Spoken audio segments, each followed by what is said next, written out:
Okay, so I'm going to show you how I set up my working area when I'm working now. But can you see how you think it's not going, and then suddenly it goes? And what I've done is I've just kind of taken the tape and just edged it right up to the edge of the board.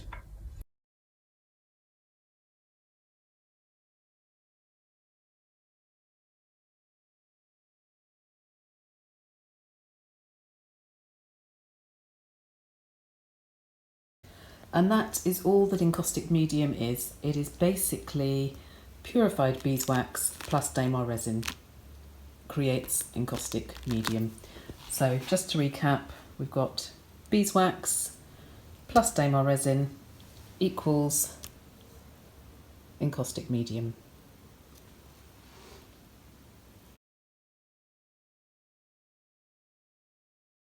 We'll be covering melting points, heat sources that you can use, and then lots of different ways that you can pigment and methods to colour the wax as well. There are lots and lots of different options for you with this. Okay, so in that last video we were using R&F waxes, but what if you don't have any of those available? There are still loads of things that you can use. So for example, magazines, dried flowers, bits of fabric, papers, you know, I bet you have got some things like this in your craft stores around. Smooth surface versus how to get a textured surface, and we'll start going through some of the techniques. So just look for something with that flat base that you're going to get the maximum amount of contact with your heat source.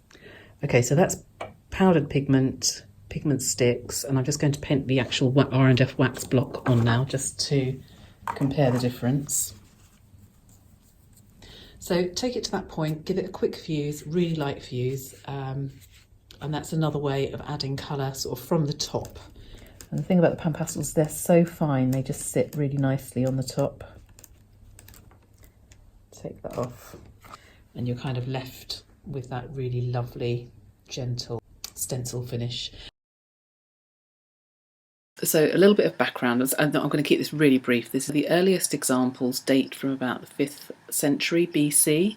I've done quite a bit of study into the background of that and find it fascinating. I've got some contacts at different museums around. We actually sort of went in, had a look at these things under 3D scanners. It was incredible. So there's some real fascinating history with it as well.